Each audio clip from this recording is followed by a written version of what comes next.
Ave Maria, cheia de graça, o Senhor é convosco. Bendita sois vós entre as mulheres, e bendito é o fruto do vosso ventre, Jesus. Santa Maria, Mãe de Deus, rogai por nós, pecadores, agora e na hora de nossa morte. Amém. Bem, as leituras de hoje se iniciam com as palavras do sábio. A sabedoria é resplandecente e sempre viçosa. De fato, tudo que Deus faz é perfeito. Suas obras, suas palavras e até mesmo seus exemplos. De fato, a parábola de hoje, encontramos antes dela a parábola do servo prudente, aquele que conservou a vigilância, pois sabia que o Senhor poderia voltar a qualquer instante. Mas, como a imaginação divina não tem limites, e sem limites também é o seu desejo de expandir sua bondade, Deus quis manifestar essa necessidade da vigilância e da prudência através de um exemplo feminino, com essa parábola das virgens previdentes e das virgens imprevidentes. Essa parábola não se destina, obviamente, somente às mulheres. Claro que não. E para provar isso, o inspirador dessa história, que foi o próprio Espírito Santo, inseriu um número muito simbólico de virgens, ou seja, eram 10. Justamente para quê? Para simbolizar a totalidade, todo o gênero humano. Todos estavam incluídos nessa parábola. Bem, a parábola claramente é uma analogia ao reino dos céus, pois o noivo aqui é o próprio Cristo, chamado a ser esposo de todas as virgens, ou seja, de todas as almas, de cada uma de nossas almas.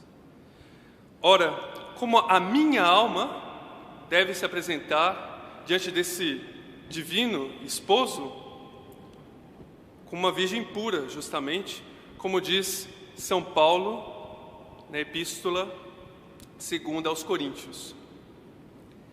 Bem, a história narra, portanto, a existência de 5 virgens previdentes ou prudentes que levam o óleo da lamparina consigo e 5 virgens imprudentes que não levam. Bem, ao contrário dos costumes de hoje, foi o noivo e não a noiva que estava demorando, que estava atrasado. Então, o que aconteceu? As virgens receberam um convite, não imediatamente para a festa, mas sim para antes passar por uma prova. Que prova era essa? A da perseverança, pois o Senhor poderia chegar a qualquer instante, a qualquer momento. E caindo a noite, o que aconteceu aqui na parábola?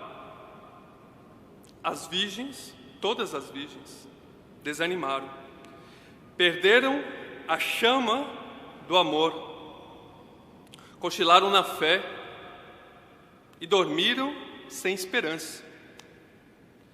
Contudo, notem bem, só as imprevidentes que foram vencidas pelo sono? Não, o Evangelho aqui é muito claro, todas adormeceram.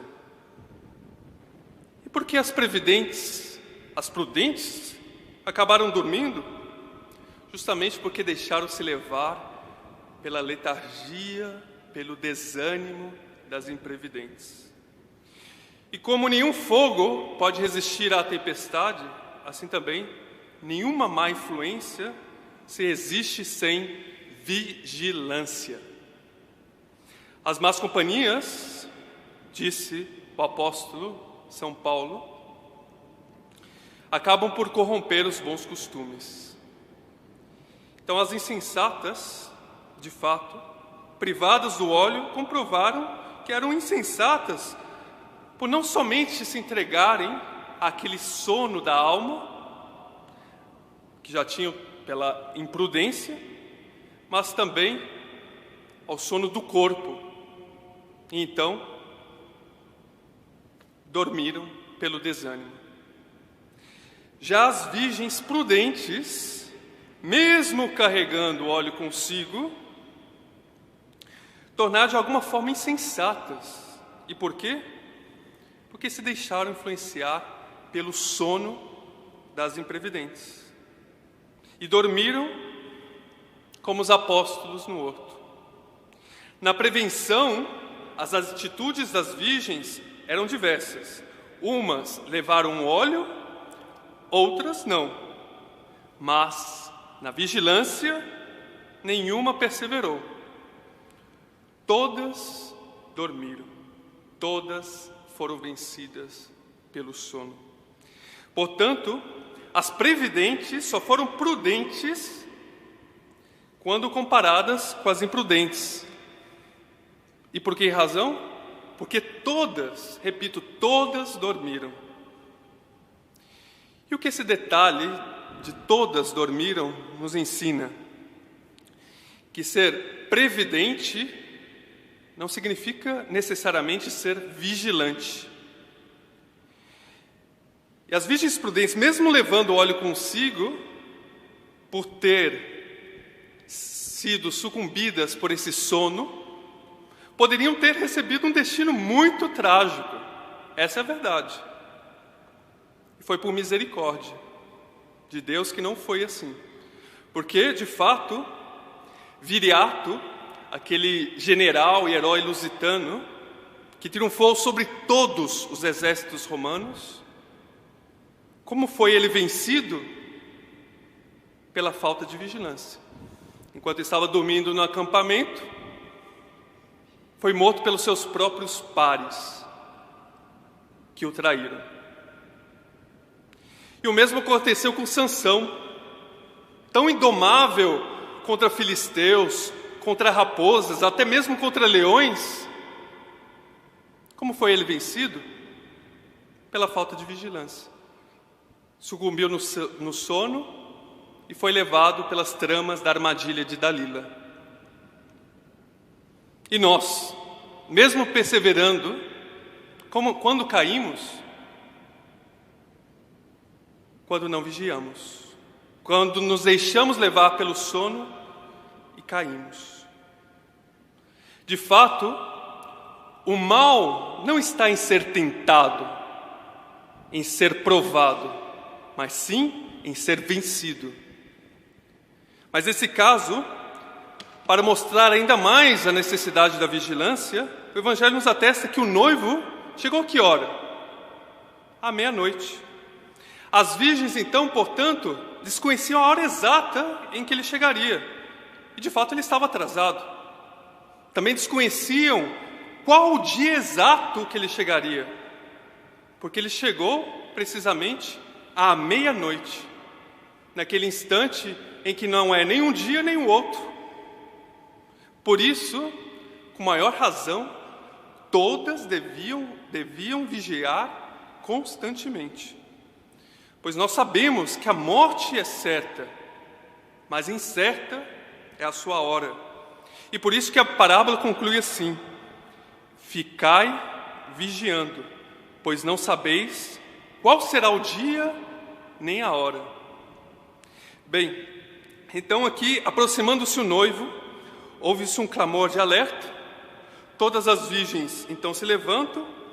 As imprevidentes tinham pouco óleo para alimentar as chamas, e já as previdentes tinham só o suficiente, notem bem, para alimentar as próprias. Nisso estava de fato o mérito das previdentes, tinham ao menos o óleo para si mesmas. Como sabemos, para que serve o óleo? Serve ou para combustível, para alimentar as chamas, ou de unção. O óleo de fato alimenta o fogo e é símbolo das boas obras, e é símbolo também da unção, não por menos que o sacerdote recebe essa unção com óleo. Ou seja, perder o óleo é o mesmo que perder a unção. perder propriamente essa sacralidade da vida, o seu sentido mais elevado, é ficar sem rumo, desnorteado. Não por menos que, aconselhadas então por aquelas que eram prudentes só para si mesmas, as imprudentes, ou seja, as imprevidentes, saem de madrugada à busca de azeite. Uma verdadeira insensatez. Não só eram imprudentes, mas também loucas. Na realidade, o termo original grego para imprevidentes aqui é loucas. Elas eram loucas. Então o noivo chegou e entraram com ele as previdentes, com as lamparinas acesas, para a festa do casamento. E a porta se fechou. E as previdentes ficaram lá fora. Provaram mais uma vez que eram insensatas. E por quê? Porque insistiram em bater a porta, mesmo sabendo que não podiam entrar. Glosando aquele escrito imaginado por Dante no Pórtico do Inferno, podemos fazer aqui uma aplicação. Deixai toda a esperança, vós que aqui entrais no inferno. Deixai toda a esperança também vós que entrais pelas vias do pecado, e não podeis mais entrar pelas portas do paraíso. Insensatas virgens, 1000 vezes insensatas. E esse é propriamente o significado de insensato. Aquele que não tem senso, aquele que não se utiliza bem dos 5 sentidos, cujo número bem simboliza cada uma dessas virgens nécias. 5 sentidos, 5 virgens insensatas. De fato, aquelas virgens eram insensatas, por quê? Porque desprovidas da luz da fé, tornaram-se cegas para ver o noivo, o próprio sol de justiça que se aproximava, prestes a bater à porta. Insensatas, por quê? Porque surdas à voz de alerta, tiveram que ouvir a voz do noivo: não vos conheço. Porque justamente elas não o conheciam. Insensatas, porque abandonaram o óleo e o bálsamo da santidade, deram com o nariz na porta. Insensatas, porque famintas pelas lentilhas do mundo, foram privadas do sagrado banquete. Insensatas, porque vagueavam pelas ruas da cidade, tateando as apalpadelas, e por isso não puderam se encontrar com aquele divino noivo. Oh, 1000 vezes insensatos somos nós, se diante das maravilhas de Deus, somos como estátuas. Temos olhos e não vemos. Temos ouvidos e não ouvimos. Temos mãos e não podemos apalpar. Meus caros, será preciso que Jesus também pergunte a nós, como perguntou a Pedro: podeis vigiar ao menos 1 hora? Oxalá, nesta hora, sejamos preparados, porque o Senhor vem numa hora imprevista. Como vimos, então, as previdentes, repito, eram prudentes somente se comparadas com as imprevidentes. Por quê? Porque as previdentes também dormiram e só tinham o suficiente de óleo. De fato, puderam entrar na festa, tinham o que bastava para entrar, mas não o suficiente, notem bem, não o suficiente para fazer uma grande festa, pois só tinham o necessário de óleo, só o que bastava, e a metade das virgens, aquelas outras 5, ficou de fora, procurando azeite, madrugada adentro. Ora, se as prudentes tivessem trazido um pouco mais de óleo, ou não aconselhado as outras a sair naquela busca completamente aloucada, insensata, talvez a história poderia ser diferente. As prudentes, repito, só eram prudentes se comparadas às imprevidentes, porque tinham só o suficiente para entrar no banquete, ou seja, o reino dos céus. Para se salvar de fato, basta não estar em pecado mortal. Mas, para ser digno de uma grande festa, é necessária a perfeição. Para a santidade não basta morrer bem, é necessário viver bem. Entretanto, notem bem, aqueles que querem só morrer bem, sem viver bem, morrem mal e muito mal, como as imprevidentes, como a atitude das imprevidentes. Mas como a história aqui, essa bela parábola, poderia ser talvez diferente? Como poderíamos imaginar uma parábola diversa? Reparem que antes de o noivo chegar, ouve-se uma voz distante: o noivo está chegando, ide ao seu encontro. Ora, quem é essa personagem que avisa da chegada do noivo? Se não era nenhuma das virgens, porque todas estavam dormindo, então quem seria então? Aqui, meus caros, não seguirei a São João Crisóstomo, não seguirei a Santo Agostinho, tampouco a praticamente toda a tradição que interpretam essa voz como sendo aquela mesma de São Miguel. Conforme a epístola que hoje lemos, a segunda aos Tessalonicenses: pois o Senhor mesmo, a voz do arcanjo e ao som da trombeta, descerá do céu. Não seguirei a eles. Seguirei aqui a voz do Espírito Santo, o mesmo que inspirou a esses santos intérpretes. Mas se ele inspirou até mesmo uma mula de Balaão e o Espírito sopra onde quer e quando quer, por que não inspiraria também nos dias de hoje? Enfim, ao buscar aquela voz misteriosa que precedia o noivo, não encontrei na segunda leitura, mas sim na primeira, no livro da sabedoria. Ao me perguntar quem é esta personagem que se antecipa ao noivo, alertando da sua chegada, quem é essa que fica sentada, aguardando pacientemente, quem é essa que sai à procura dos que o merecem, quem é essa cheia de bondade que se lança pelas estradas, como diz o livro da sabedoria, à busca das ovelhas perdidas? Quem é esta, glosando aqui o Cântico dos Cânticos, que desponta como aurora para anunciar a luz da humanidade, o sol de justiça? Concluo que só pode ser Maria Santíssima, a sede da sabedoria.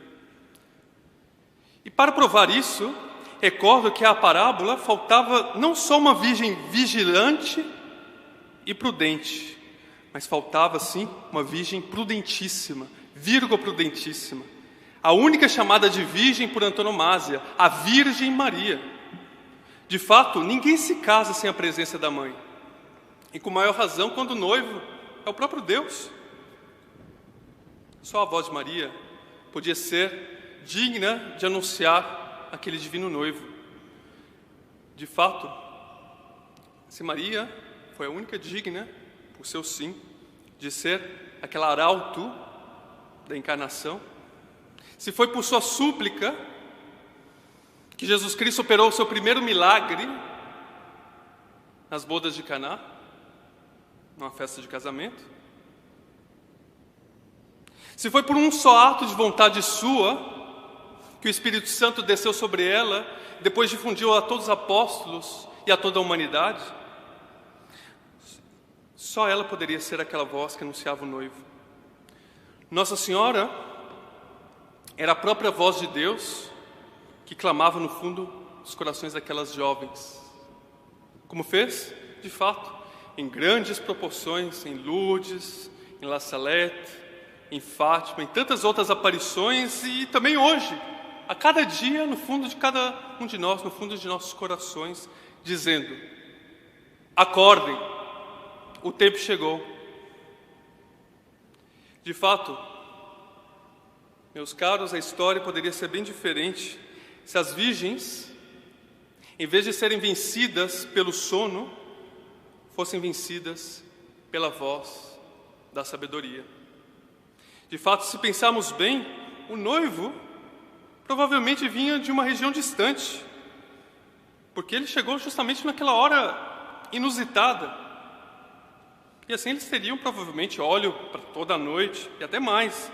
E assim poderiam compartilhar com aquelas virgens imprudentes, desprevenidas.